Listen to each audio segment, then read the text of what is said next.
اللہ اکبر۔ تو میں عرض کر رہا تھا جس نے غربت ختم کرنی ہو، اچھا غربت ہی اسی چیز کا نام نہیں ہے کہ آپ کے گھر میں سہولیات نہیں ہیں، آپ کے گھر میں ٹائلیں نہیں ہیں، آپ کے گھر میں مال شال نہیں ہے۔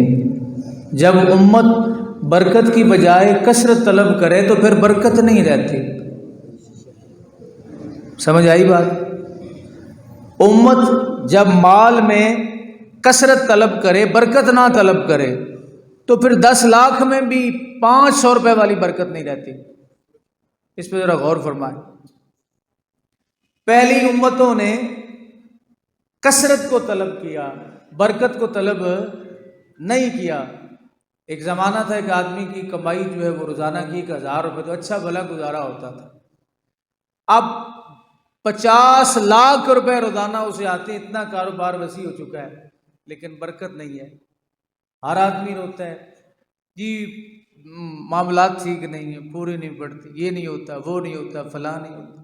میرے مصطفیٰ فرماتے ہیں تم کھانا کھانے سے پہلے ہاتھ دھو لو، کلی کر لو، بسم اللہ شریف پڑھ کے کھانا کھاؤ، اللہ تمہاری قلت میں برکت عطا فرما دے گا۔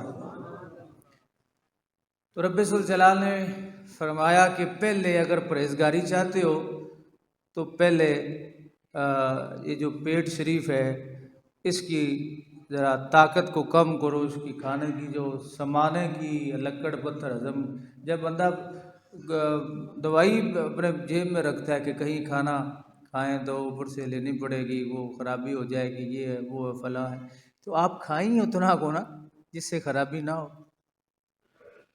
وہ مشہور حدیث پاک ہے نا کہ ایک بادشاہ نے حضور کی خدمت میں، آپ کو کئی دفعہ سنائی یہ بات، وہ حکیم صاحب بھیج دیے تھے کہ جناب یہ آپ کے صحابہ کا علاج کریں۔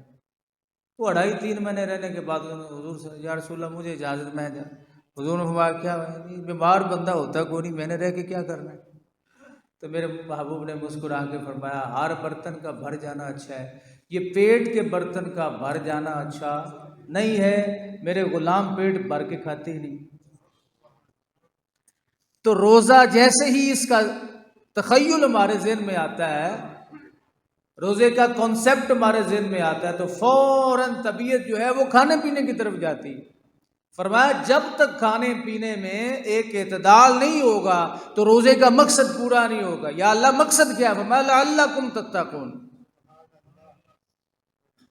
تمہیں پرہیزگاری یہ مقصد ہے۔ اگر پرہیزگاری نصیب نہیں ہو رہی تو روزے کا مقصد پورا نہیں ہو رہا۔ نمازیں بھی، روزے بھی، سب کچھ ہو رہا ہے اور ادھر سے کھاتا بھی ٹیٹو ٹیٹ رکھا ہوا ہے۔ لینے کے پیمانے اور ہیں، دینے کے پیمانے اور ہیں۔ کل میں پڑھ رہا تھا کہ ایک بزرگ ہوئے حضرت مالک بن دینار، وہ ایک شخص مر رہا تھا تو اس نے پیغام بھیجا کہ مجھے تکلیف بڑی، حضرت سے کہ میرے پاس آئے، آپ تشریف لے گئے۔ وہ آدمی جو مر رہا تھا بڑی اذیت میں، آپ نے پوچھا کیا؟ کہتا جی میرے سامنے 2 پہاڑ ہیں آگ کے بنے، مجھے اس میں دھکیلا جا رہا ہے۔ فرمایا ابھی تو تیرے جسم سے روح منفصل ہوئی نہیں ہے، روح نکلی نہیں ہے، اور پہاڑ بھی پہلے سے 2 پہاڑوں کے درمیان میں تجھے آگ کے پہاڑ دھکیلا جا رہا ہے۔ تو حضرت مالک بن دینار رحمۃ اللہ علیہ تعالیٰ نے فرمایا کہ اس کے اہل خانہ کو بلایا جائے، اس کے گھر والوں کو بلایا۔ یہ کیا کام کرتا تھا؟ کہا یہ دکان تھی اس کی۔ فرمایا دکانداری کے معاملات ٹھیک تھے؟ تو اہل خانہ میں سے کسی نے بتایا نہیں ٹھیک نہیں تھے۔ کیا کرتا تھا؟ کہ اس نے 2 پیمانے، 2 باٹے رکھے ہوئے ہیں، لیتا اور سے ہے، دیتا اور سے۔ حضرت مالک بن دینار نے فرمایا وہ دونوں برتن لائے جائیں۔ دکان سے برتن، جو پہلے دکانیں گھروں کے ساتھ متصل ہوتی تھی، دکان سے دونوں برتن لائے گئے۔ حضرت نے ایک برتن کو دوسرے برتن میں رکھا، ایک چھوٹا ایک بڑا۔ فرمایا یہ جو 2 پہاڑوں کے درمیان میں آگ کے پہاڑوں میں جا رہا ہے، اس وجہ سے جا رہا ہے۔ تو جب موت آتی ہے پھر ان چیزوں کی قبولیت نہیں ہوتی، پھر توبہ کا دروازہ بند ہو جاتا ہے۔ آپ جس دن بھی کوئی گناہ آپ سے سرزد ہوئے، تو تحقیق کر کے دیکھ لے اس دن کوئی نہ کوئی حرام غذا جو ہے وہ آپ کے پیٹ میں آئی ہو. سمجھ آئی؟ میرے والد گرامی اللہ ان کے مزار پہ رحمت نازل فرمائے، اور مجھے یہ شوق نہیں ہے ہمیں کہ القابات جو ہے وہ ایسے دیے جائیں. جیسے بنی اسرائیل کی انبیاء کو بھی اتنے لقب نہیں ملتے تھے جتنے آج بیٹے اپنے والد کو دیتے ہیں. اشتہار پڑھ کے بندہ پیچھے نہیں گر جاتا، ایسے جا پڑتا ہے یار یہ کہاں سے لفظ نکال کے لے آتے. یہ ساری ریاکاری ہے، عند اللہ اس کی کوئی حیثیت نہیں. پڑھنے والے پر بھی امپریشن برا ہی پڑ رہا ہوتا ہے کہ حد ہوگی، انہیں کوئی نبیوں کا منصب بھی نہیں چھوڑا انہوں نے. سمجھ آئی؟ تو یہ صرف ایک بات آپ کو سمجھانا مقصود ہے. اللہ کے فضل سے وہ ایک پکے حافظ قرآن تھے اور 68 مصلے انہوں نے سنائے. والد صاحب رحمۃ اللہ علیہ فرماتے بیٹا میں مصلی سنانے کے لیے یہ منڈی صادق گنج ہے نا، منڈی صادق گنج، یہاں ایک گاؤں میں گیا. 17 یا 18 برس کی عمر تھی میری. تو پہلے دن جب نماز تراویح شروع ہونے لگی تو میں نے سورہ فاتحہ پڑھی تو وہ پڑھنی نہ آئی. نہیں سمجھا؟ سورہ فاتحہ پڑھنے لگا، الحمد شریف پڑھنے لگا تو وہ پڑھی نہیں جا رہی. مختصر یہ کہ پہلے رمضان کو میں نماز تراویح نہ پڑھا سکا.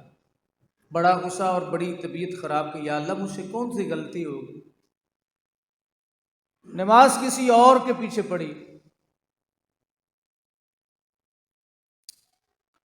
بعد میں فرماتے جس گھر میں انہوں نے مجھے ٹھہرایا ہوا تھا میں وہاں آیا. وہاں آ کے وہ جو مائی صاحب تھی اس سے پوچھا کہ آپ نے سحری مجھے کروائی تھی اور افطاری بھی کروائی تھی، سحری یا افطاری کے کھانے میں کوئی معاملہ تو نہیں تھا، تم پاک تھی؟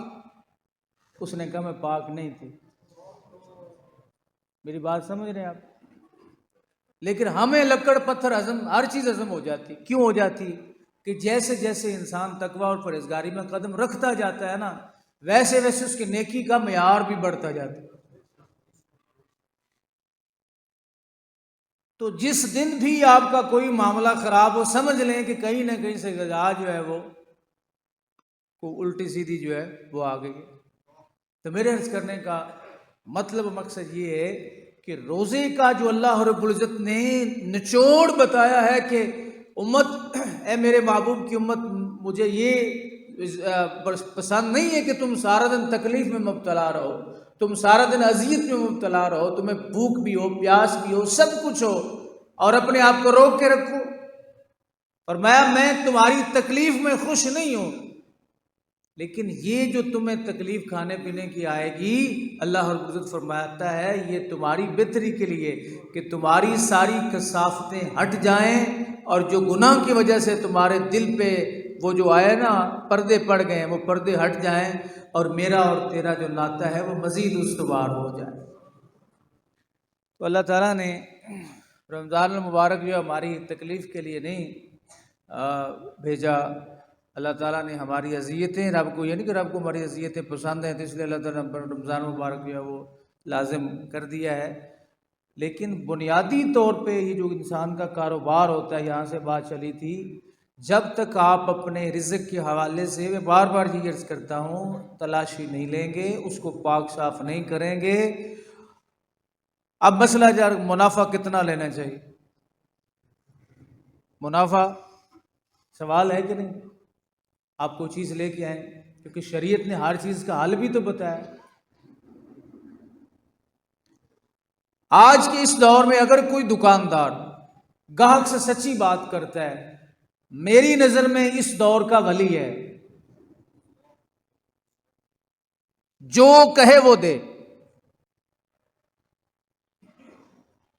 شریعت مصطفیٰ کریم علیہ السلام میں نبی کریم علیہ السلام فرماتے ہیں کہ اگر مختلف مسائل میں تم الجھ جاؤ تمہیں پتہ نہ چل سکتا، کیونکہ آج جس سے پوچھو وہی کہتا ہے میں ہی سوا سیر ہوں. ہر آدمی عالم بنا ہوا ہے، ہر آدمی مفتی بنا ہوا ہے، بلکہ ابھی پیدا ہوتا نہیں ہے، مفتی پہلے سے ہوتا ہے. 4 پیپر دے کے اپنے نام کے ساتھ مفتی لگوا سکتے ہیں آپ. علم کی اتنی بے قدری ہوگی، صرف 4 پرچے دے کے آپ کے نام کے ساتھ مفتی آ جائے گا. تو 99% لوگ جو ہیں یہ اپنے ناموں کے ساتھ مفتی لگوانا یہ ریاکاری کی وجہ سے لگواتے ہیں تاکہ کوئی پذیرائی جو ہے وہ ہو جائے، لیکن اس طرح پذیرائیاں نہیں ہوتی میرے بھائی. حضرت مولا کائنات سیدنا علی المرتضیٰ رضی اللہ تعالیٰ عنہ سے پوچھا گیا کہ اگر کوئی بندہ سوال کرے تو سوال کا جواب نہ آتا ہو تو کیا کرے؟ حضرت مولا علی فرماتے ہیں جس سے کوئی سوال پوچھا گیا اس نے کہا کہ مجھے اس کی خبر نہیں ہے، میں کل بتاؤں گا. فرمایا آدھا عالم ہے، اور جسے علی آدھا عالم کہیں. غور نہیں کیا آپ نے؟ مولا کائنات سیدنا علی المرتضیٰ رضی اللہ تعالیٰ جسے آدھا عالم کہیں، جن کے اپنے علم کا یہ حال ہے. انا مدینۃ العلم وعلی بابها. حضور نے فرمایا میں علم کا شہر ہوں، علی اس کا دروازہ ہے. عالم گزرتے بھی یہاں سے ہیں، آتے بھی یہاں سے ہیں، جاتے بھی. تو جسے مولا علی کہہ رہے ہو آدھا عالم ہے، ہماری تو توہین ہو جاتی ہے. کوئی غلط مسئلہ بتا بھی بیٹھے ہیں تو اس پہ ڈٹ جانا یہ ہماری جناب والا عزت ہے. مر جائیں گے مسئلہ غلط بتایا اب اس کو صحیح ثابت کر کے، اور پھر اس طرح اس کو سچویشن کریٹ کرنا کہ جیسے جناب یہ اس بات میں عزت نہ رہنا تو بس زندگی ختم ہو. کیوں ڈرتے ہیں؟ ہر عالم سے بڑا عالم بیٹھا ہے، آپ سے بڑے عالم بیٹھے ہیں. اپنے اندر عاجزی اور انکساری پیدا کریں. اگر آپ کو کسی مسئلے کا پتہ نہیں، پریشان کیوں ہوتے ہیں؟ مثال کے طور میں بیٹھا ہوں آپ کے ساتھ، آپ مجھ سے کوئی سوال پوچھتے، میرے ذہن میں نہیں آتا، اور میرے بھائی نیٹ بند ہو جاتا ہے، کمپیوٹر بھی بند ہو جاتا ہے. بہت سارے ایسے مسئلے ہوتے ہیں کہ پڑھے بھی ہوتے ہیں لیکن ذہن میں موجود نہیں ہوتے. اس لیے اپنی کم علمی کو مان لینا مولا علی کی نگاہ میں آدھا عالم ہونا ہے. کوئی مانتا اپنی کم علمی؟ اللہ اکبر، اللہ سب پر رحم فرمائے. تو میں کیا بات کر رہا تھا آپ کو یاد تو ہوگی نا کہ کہاں سے یہ بات، ہم پٹڑی سے کہاں سے اترے تھے. ظاہر ہے محبت سے سن رہے ہیں، پیار سے سن رہے ہیں تو بتائیں گے تو صحیح، میری رہنمائی تو فرمائیں گے نا کہ کہاں سے. نہیں وہ تو بڑی پرانی بات ہو. ہاں ماشاءاللہ ماشاءاللہ، دکان کا نفع کتنا. اچھا ہر آدمی مفتی، یہاں سے بات چلے، ہر آدمی مفتی، فیس بک یوٹیوبر، سبحان اللہ، یوٹیوبر فیس بک استعمال کرو، آپ عالم ہی عالم. شریعت مصطفیٰ کریم علیہ السلام کی نگاہ میں، میرے مصطفیٰ کی نگاہ میں ایک مفتی یہاں بیٹھا ہوا ہے. ایک مفتی حلال اور حرام کے معاملے میں، آپ کسی مسئلے میں الجھ گئے یہ علیحدہ بات ہے، حلال اور حرام کے مقابلے میں ایک مفتی یہاں جلوہ فرما ہے، اور وہ کسی کو غلط نہیں بتاتا، کسی کو نہ زکوٰۃ لیتا ہے، نہ عشر لیتا ہے، نہ وہ ہدیے لیتا ہے. جو مفتی اللہ نے یہاں بٹھایا ہوا ہے. مفتی صاحب کا نام کیا ہے؟ علامہ اقبال نے اس کا نام بتایا، تو بچا بچا کے نہ رکھ سے تیرا آئینہ ہے وہ آئینہ، شکستہ ہو تو عزیز تر نگاہ آئینہ ساز میں. وہ مفتی سچ کب بولے گا؟ جب اس مفتی کو آپ فیول صحیح دو گے، اور فیول کیا ہے؟ وہ غذا ہے. آپ اسے حرام کھلاؤ گے، ایک دن وہ آپ کو اشارتاً کہے گا، دوسرے دن پھر دستک دے گا، تیسرے دن پھر دے گا، چوتھے دن کہے گا جی تو مرنا ہی چاہنا ہے تو میں بھی مر جانا تیرے نال. اقبال نے کہا دلے بینا بھی کر خدا سے طلب، آنکھ کا نور دل کا نور نہیں. جب انسان کے دل کا نور ختم ہوتا ہے نا تو آنکھ سے دیکھنا یہ کامیابی نہیں ہے. دیکھتے تو جانور بھی ہیں، دیکھتا ہے تو گدھا بھی ہے، بھینس بھی ہے، ہر جانور دیکھتا ہے، خنزیر بھی دیکھتا ہے، کتا بھی دیکھتا ہے، گیدڑ بھی دیکھتا ہے. اللہ نے جو یہاں مفتی بٹھایا ہے آپ اس سے پوچھیں مجھے نفع کتنا لینا چاہیے، بتائیں۔ آپ 1,000 روپے کی چیز خریدتے ہیں، اس مفتی سے پوچھیں کہ مجھے اس پہ کتنا، میرا خرچہ کتنا ہوا ہے تو مجھے اس پہ نفع کتنا لینا چاہیے۔ جہاں وہ مطمئن ہو جائے، اس نے دستک چپکے سے دے دینی ہے، آپ اس کی بات مانیں یا نہ مانیں۔ شریعت میں یہ ہے کہ گاہک کی بھی چیخ نہ نکلے، آپ کی بھی چیخ نہ نکلے، نہ دکاندار اپنی چیخوں تک پہنچتا ہے اور نہ گاہک، اور ایسا گاہک بھی نہیں ہونا چاہیے جو منہ مانگے وہ دے دے۔ میرے مصطفیٰ نے فرمایا تھوڑا سا جھگڑے کا مطلب یہ نہیں ہے کہ گریبان سے پکڑ لے، جھگڑے کا مطلب یہ نہیں ہے کہ گریبان سے پکڑ لے، جھگڑے کا مطلب یہ ہے، حضرت فاروق اعظم رضی اللہ تعالیٰ جب عصر کی نماز ہو جاتی تو آپ بازار میں تشریف لے آتے، کوئی گاہک ہتھے چڑھ جاتا تو اسے پکڑ لیتے، ہاں بھائی کیسے آئے ہو حضور خریداری کرو، تمہیں پتہ ہے خریداری کرنے کی شرطیں کیا ہیں؟ تو حضرت عمر کو گاہک دیکھ کر بھاگ جاتے تھے، بڑے سودا لے سے آج ہی جان بچاؤ۔ دکاندار کو پکڑ لیتے، اوے چیز بیچنے کی شرطیں کیا ہے؟ اگر اسے نہ آتی، نہ وہ مسئلے بتا سکتا بے شرع کے، تو حضرت عمر وہیں پہ سزا۔ آپ کو پتہ ہے پھر ان کی بارگاہ میں تو ادھار ہوتا ہی کوئی نہیں تھا۔ سونا لمے قدڑا جنا جوان مصطفیٰ کا غلام، فرمایا میرے بعد کوئی نبی ہوتا تو عمر ہوتا۔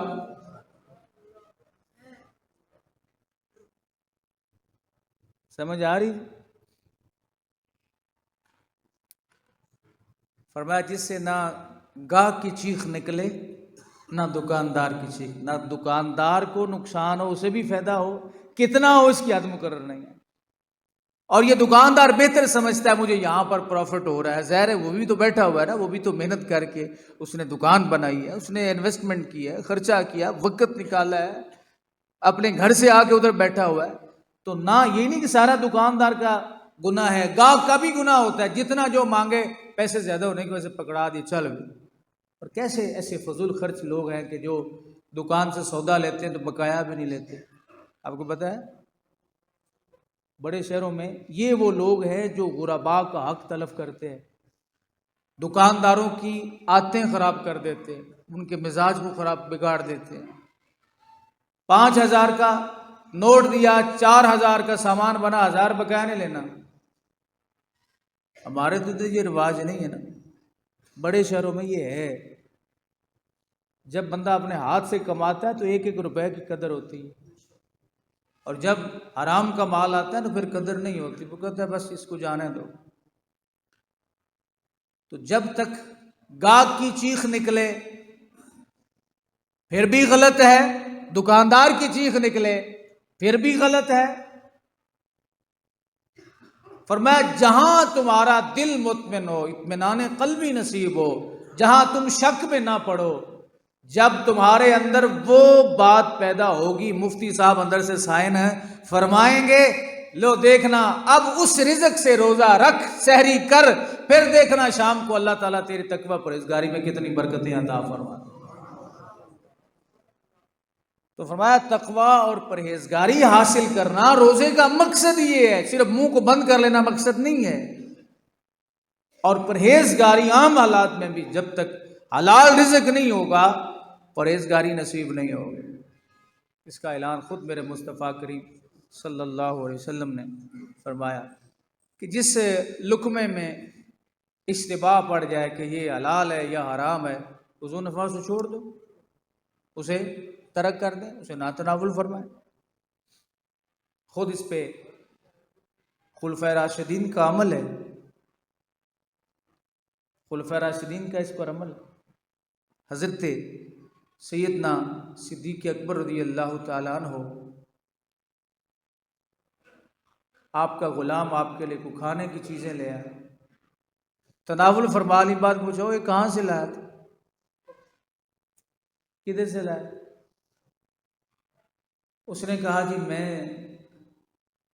اٹکل پچو لگاتا تھا دور جاہلیت میں، جب اسلام نہیں لایا تھا تو لوگوں کو ایسے چھوڑ دیتا تھا، تیرے گھر میں جن ہے مجھے لے چل، میں پڑھائی کروں گا، اتنا مال مجھے دینا، جن نکال دو۔ تیرا کام ایسے ہو، تینوں اللہ پتر دے گا تو جس لئے پتر ہو جانا تو پھنس جانا. کچھ امر اتفاقی ہوتے ہیں نا. اس طرح کے کہانتیں کہتا تھا کہ ایسے کرو ویسے ہو جائے گا، ہو جائے گا، ہو جائے گا. پتہ چلا کہ کفر کی حالت میں بھی یہ کام چلتے تھے. اس نے کہا جب میں اسلام نہیں لایا تھا، حضرت صدیق اکبر کا غلام تھا لیکن اب مسلمان ہو چکا تھا، جب میں اسلام نہیں لایا تھا تو میں ایسے کام کرتا تھا. اللہ ماشاء اللہ یہ کچھ پیرانے نظام نے، بلکہ میں تو انہیں شیاطین کہتا ہوں، انہوں نے بربادی کی ہے تو مصطفیٰ کے دین کی، تباہی کی ہے تو رسول پاک علیہ السلام کے دین کی. لوگوں کو دین سے دور کیا ہے، لوگوں کے ذہنوں میں اسلام کا کنسپٹ کمزور کیا ہے، اللہ ماشاء اللہ. لیکن وضاحت کرنا ضروری ہے کہ ہم ان کے قدموں کی خاک ہیں جو میرے مصطفیٰ کے دین کے نوکر ہیں. بس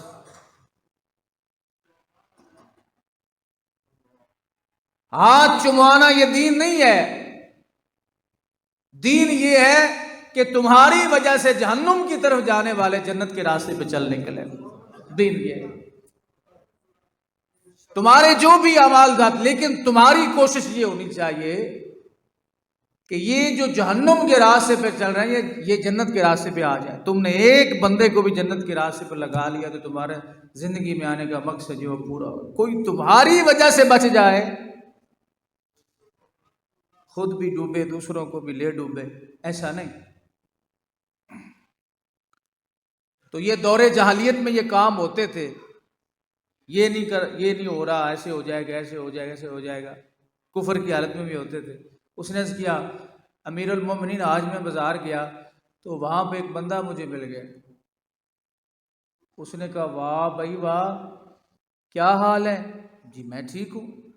نے کہا یار تو نے کہا تھا کہ تیرا کام، مجھے اس نے جپی ڈالی، مان زبردست دبائی رکھا مجھے اس نے. آپ نے کیا کہتا تھا؟ وہ کہتا تھا کہ آپ نے جو مجھے کہا تھا ویسے ہو گیا، کوئی کام کہا تھا. تو میں چاہتا ہوں کہ آپ کو کچھ چیزیں پیش کروں، ہدیے پیش کروں. تو اس نے مجھے دی. ابھی چونکہ اتنی اس کی تازہ تازہ اس نے اسلام قبول کیا تھا، ذہنی طور پہ امپروو نہیں تھا اتنا. اس نے جی مجھے تحفے لے لیے، کپڑے، جوتا، جو بھی اس دور کا تھا، کوئی اور کھانے پینے کی چیزیں. تو کھانے پینے کپڑے جوتے تو میں گھر رکھا، کھانے پینے کی چیزیں آپ کو لا کے پیش کر دی کہ میرے صدیق اکبر کھائے. آپ مجھے ظالم پہلے کیوں نہیں بتایا؟ لعلکم تتقون. سنیے ذہن میں بٹھائیے بات. ہم میں سے آپ جتنے بھی بیٹھے ہیں، میں تذلیل کے یہ بات نہیں کر رہا، یقیناً آپ میں سے کثیر لوگ علماء، کیونکہ جو آج فیس بک پہ کا گھوڑا 5 منٹ کے لیے بن جائے وہ عالم ہی ہے. بس ہم اس کے علم کو سلام کرتے ہیں، کیونکہ جو آدمی ضدی ہوتا ہے نا، ضدی، اس کے ساتھ کوئی گفتگو نہ کیا کرے. آپ کی گفتگو سے، کیونکہ جب بندہ یہ ذہن سوچ لیتا ہے کہ میں نے یہ اپنے موقف کو لوگوں سے ثابت کروانا ہے، تو پھر آپ اس کو سمجھا نہیں سکتے. ایک بہت بڑے بزرگ ہیں، بزرگ تو کہنا چاہیے نہیں کہنا چاہیے علیحدہ بات ہے. ایک مسئلے میں انہوں نے مجھ سے فرمایا کہ یہ تو نے مسئلہ ایسے بتایا ہے. تو میں چونکہ پچھلا سارا معاملہ سمجھ گیا، میں نے کہا حضور غلطی ہوگی، میں اندھا نہیں کروں گا. یہ جملہ کہنے میں بلا کون سی کوئی میری توہین ہوگی؟ بجائے اس کے کہ آپ ایک ایسا ماحول کریٹ کر دیں جس سے ایسے لگے کہ پتہ نہیں یہاں تو ہندوستان اور پاکستان کی جنگ جو ہے وہ شروع ہو گئی. بھئی معاملات کو نمٹایا جا سکتا ہے. حضرت صدیق اکبر رضی اللہ تعالیٰ عنہ فرمایا تو نے مجھے بتایا کیوں نہیں کہ یہ مال ہے، جائز نہیں تھا. اس نے کہا امیر المومنین غلطی ہو گئی، اب کیا کروں؟ فرمایا اب تیرا کام نہیں، اب میرا کام ہے. آپ کیا کریں گے؟ ہائے ہائے ہائے ہائے، وہ شخصیت جن کو میرے مصطفیٰ جنتی کہہ دیں، اور جس کے بارے میں رسول کریم علیہ السلام فرمایا لوگوں سب کے گھر بند ہو چکے تھے، میرے لیے دروازے بند ہو چکے تھے، ابو بکر کا دروازہ کھلا تھا. جس کے جنتی ہونے میں شک کرنے والا دائرہ اسلام سے خارج ہو جائے۔ آپ کو پتہ یہ پچھلے دنوں میں خواب خرگوش میں ہم کھوئے ہوئے ہیں، یہ ویڈیو میرے پاس بھی آئی ہے کہ کچھ خبیثوں نے یہاں بصیر پور کے علاقے میں حضرت صدیق اکبر، حضرت عمر، حضرت عثمان، حضرت سیدنا امیر معاویہ اور دیگر صحابہ کرام کو علل اعلان ان پر لعنت کی۔ ایف آئی آر درج ہوئی ہے، دیکھیں ہمارے ادارے، غور سے سنیں بھائی، ہم اس ملک کو اس میں امن رکھنا چاہتے ہیں۔ ویڈیو میرے پاس موجود ہے، میں نے یہ مناسب نہیں سمجھا کہ ہر آدمی کو وہ شیئر کی جائے، کیونکہ الفاظ اتنے، ایک ڈھولکی کے ساتھ وہ مراسی لگا ہوا اس کے اوپر، وہ ڈھولکی میں گا کے شیخین پر لعنت کر رہا ہے۔ ادارے اس کا نوٹس لے، آپ کس امن کی بات کرتے ہیں؟ صحابہ ایکٹ موجود ہے، اہل بیت، ناموس اہل بیت، ناموس صحابہ ایکٹ موجود ہے، آپ کیوں نہیں کارروائی کرتے اس پہ؟ کیا یہ دیکھنا انتظار کر رہے ہیں کہ اس پہ کوئی جو ہے قتل و غارت کا سلسلہ شروع ہو جائے؟ اب انہوں نے لعنت کی، پولیس نے اپنی ذمہ داری پوری کی، اور اس میں پولیس نے بڑا ہمارے دوستوں کے ساتھ کوآپریٹ کیا، اور ایف آئی آر دی، بندے اٹھائے، جج صاحب نے دوسرے دن ان کو رہا کر دیا۔ اب نتیجہ کیا ہوگا؟ یہ آپ لوگوں نے جو اہل بیت کی محبت کی آڑ میں سپیس دی نا، یہ اس کا نتیجہ ہے۔ اور اپنے آپ کو نام پر جو ہے وہ سنی لکھوا دینا، ہم سنی ہیں، ہم یہ ہیں، ہم وہ ہیں، فلاں ہیں۔ سپیسیں بھی آپ دے رہے ہو، خرابیاں بھی کر رہے ہو اس ملک، خدا را اس ملک پر رحم کرو۔ اگر کوئی مولا علی کی توہین کرے تو کیا ہمیں برداشت ہے؟ نہیں برداشت۔ کوئی حضور کے صحابہ، مولا علی کے اماموں کی بات کرے، 21 سال حضرت مولا کائنات سیدنا علی المرتضیٰ رضی اللہ تعالیٰ عنہ نے صدیق اکبر، فاروق اعظم، عثمان غنی کے پیچھے نمازیں پڑھی، بس مجبوراً پڑھتے رہے نمازیں، اور علی کا خون مجبوراً نمازیں پڑھتا ہے۔ اگر یہ مجبوراً بیعت کرتا، یا مجبوراً ایسا خیال ہوتا، یا ایسا ان کا ذہن ہوتا، تو حضرت امام حسین نہ یزید کی بیعت کر لیتے؟ نہ یار، ایسے نہ کیا کرو، ایسے نہ کیا کرو۔ اب ہمارے ملک کے حالات جو ہے، ہم پرامن لوگ ہیں اللہ کے فضل سے، ہم نہ وہ قتل و غارت والے ہیں۔ آپ کو یاد آ گیا ہوگا کہ بعض لوگ ایسے ہیں جو صحابہ کی محبت کی آڑ میں قتل و غارت کرتے تھے، شاید آپ بھی کرتے ہو، ہمیں علم نہیں ہے۔ اور بعض ایسے لوگ جو اہل بیت کی محبت کی آڑ میں قتل و غارت کرتے تھے اور قتل و غارت کرتے ہیں، لیکن اللہ کا ہم پر فضل ہے، ہم اہل بیت کے بھی غلام ہیں، صحابہ کے بھی غلام ہیں، نہ ہمارا ان سے تعلق ہے نہ ہمارا ان سے تعلق۔ ہم تو یہ کہتے ہیں کہ خدا را اس ملک میں امن رہنے دیا جائے، اس ملک کے نظام کو خراب نہ کیا جائے، امن و امان کو خراب نہ کیا جائے۔ جو قانون موجود ہے اس کے مطابق سزائیں ملیں تو یقین کریں، قانون کس لیے بنائے جاتے ہیں؟ اس لیے بنائے جاتے ہیں کہ معاشرے کے اندر امن و امان برقرار ہے۔ جب قانون کی بالادستی نہیں ہوتی تو پھر نظام جو ہے وہ خراب ہوتے۔ بہرحال ہم پرزور اپیل کرتے ہیں حکومت پاکستان سے کہ ان ظالموں کو، ابھی کیس ان کا ختم نہیں ہوا، کہ ان کو دوبارہ پکڑیں اور جو قانون کے اندر سزا ہے وہ انہیں سزا دے۔ آپ اس کی تائید کرتے ہیں؟ جو میرے مصطفیٰ کریم علیہ السلام کی یاروں کی توہین کرے، ان پر معاذ لعنت کرے، اس نے مولا علی پہ لعنت کی ہے، در حقیقت مولا علی پہ لعنت کی ہے کہ مولا علی رضی اللہ تعالی عنہ آپ کے وہ امام ہیں۔ تو شرم آنی چاہیے ابو بکر صدیق جس کی شان میں اللہ نے قرآن کہتے ہیں نازل فرمایا، وہ مولا کائنات سیدنا علی المرتضیٰ رضی اللہ تعالیٰ عنہ جنہوں نے سب سے پہلے صدیق اکبر کی خلافت کو تسلیم کیا اور مصطفیٰ کے حکم پر حضرت صدیق اکبر کے پیچھے کھڑے ہو کے نماز پڑھی۔ کوئی بات میں نے فتنے والی تو نہیں کی، اتنا تو ہمارا حق ہے نا۔ تو ہمارے اداروں کو ہوش کے ناخن لینے چاہیے، ہمارے اندر بھی جذبات ہیں، ان جذبات کی قدر کریں۔ ہمارا کسی سے کوئی ذاتی جھگڑا نہیں ہے، ہم تو یہی کہتے ہیں کہ رسول پاک علیہ السلام کے اہل بیت کے بارے میں بھی کسی کو نہیں بکنا چاہیے، میرے مصطفیٰ کے کسی یار کے بارے میں کسی کو نہیں بکنا چاہیے۔ اور جو بک رہا ہو آپ کے سامنے، اگر آپ اس کو یہاں سے سنیں، یہاں سے نکال دیں، تو اس کا سے پتہ یہ چلا کہ آپ کے اندر کوئی ایمان کی غیرت موجود نہیں ہے۔ جن آنکھوں نے میرے مصطفیٰ کو دیکھا، بھلا ان کے قدموں کی خاک کے برابر بھی کوئی ہو سکتا ہے؟ یہ کیا تھا، یہ کیا تھا۔ آپ کوئی فیصلہ کرنے کے لیے منصف بیٹھے ہوئے ہیں کہ آپ جو ہے وہ فیصلہ کر دیں گے؟ یہ ان کا اور رب ذوالجلال کا معاملہ ہے۔ ہم کون ہوتے ہیں ان کے اختلافات پر بحث کرنے والے اور ان کو چھیڑنے والے؟ اللہ اکبر۔ تو میں عرض کر رہا تھا، کیا حدیث پاک تھی آپ کو یاد؟ ہاں، حضرت صدیق اکبر رضی اللہ تعالیٰ عنہ، آپ کے بارے میں کیا بات ہو رہی تھی؟ ہاں، جناب صدیق اکبر جن کے جنتی ہونے میں شک، یہ نعرہ عام کرو، نگر نگر، گلی گلی نگر نگر، ابو بکر ابو بکر، کہو سارے، گلی گلی نگر نگر، گلی گلی نگر نگر۔ لو جی، یہاں سے فتنہ رافضیت ختم ہو گیا، اب فتنہ خارجیت کو بھی ختم کرنا ہے۔ گلی گلی نگر نگر، نگر نگر گلی گلی، آئے ہائے ہائے، نگر نگر گلی گلی، علی علی علی علی۔ مزہ آیا اس نعرے کا؟ گلی گلی نگر نگر، ابو بکر ابو بکر، اور نگر نگر گلی گلی، علی علی علی علی۔ کسی کو ابو بکر کا نعرہ نہیں تسلیم عزم ہوتا، کسی کو علی کا نہیں ہوتا۔ ہمارے دل کھلے ہیں، ہم ابو بکر کا نعرہ بھی عزم کرتے ہیں، ہم حضرت علی کا نعرہ بھی عزم کرتے ہیں۔ حضرت صدیق اکبر نے کہا، آپ کے جنتی ہونے میں شک کوئی نہیں ہے، اور کھا لیا تو پھر کیا ہوا؟ وہ مال کھا لیا تو پھر کیا ہوا؟ ابو بکر صدیق نے کہا، نہیں ہے، میں مصطفیٰ کے مصلی پہ بیٹھا ہوں، اور میری خلافت کوئی سیاسی خلافت نہیں ہے۔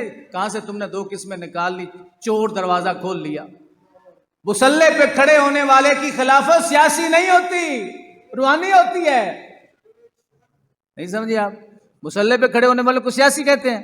عمران خان کے پیچھے نماز پڑھ لیں گے آپ، میاں نواز شریف صاحب کے پیچھے چلیں، شہباز شریف کے پیچھے تو پڑھ لیں گے، نہیں پڑھیں گے۔ کیوں؟ کہ ان کا منصب سیاسی ہے، روحانی نہیں ہے۔ مصلی پہ کھڑے کون ہیں؟ ابو بکر ہے۔ کھڑا کیا کس نے ہے؟ نکالو بخاری سے حدیثیں نکال دو،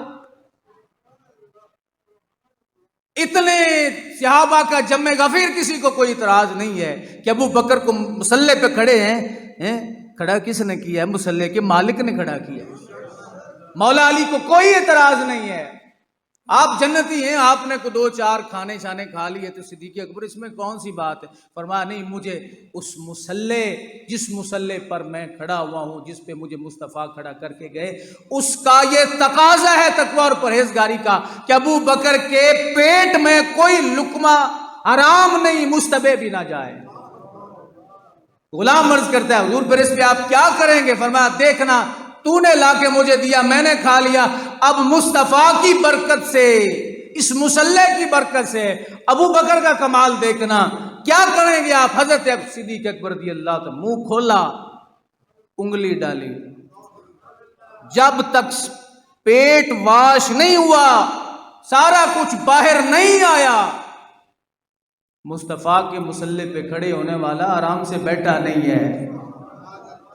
فرمایا لعلکم تتقون، یہ روزہ، اس کا کام، اس کی برکت کا کام شروع ہی کھانے پینے سے ہوتا ہے، شروع ہی کھانے پینے سے ہوتا ہے، اور جب کھانا پینا صحیح ہوتا ہے، حلال ہوتا ہے، بغیر مشتبہ کوئی لقمہ، یعنی کوئی مشتبہ لقمہ نہیں آپ کے پیٹ میں جاتا، تو پھر کیا ہوتا ہے؟ لعلکم تتقون، پھر پرہیزگاری جو ہے وہ حاصل ہوتی۔ یہ پاک مہینہ گوانا نہیں ہے، اس پاک مہینے کی بہترین تیاری یہ کہ اپنے رزق کو پاک کریں، اپنے کھانے پینے کو پاک کریں، اس میں حلال رزق جو ہے وہ کھانے کی کوشش کریں، تو انشاءاللہ جب آپ حلال رزق کھائیں گے تو لعلکم تتقون کو پائیں گے۔ وآخر دعوانا الحمدللہ رب العالمین۔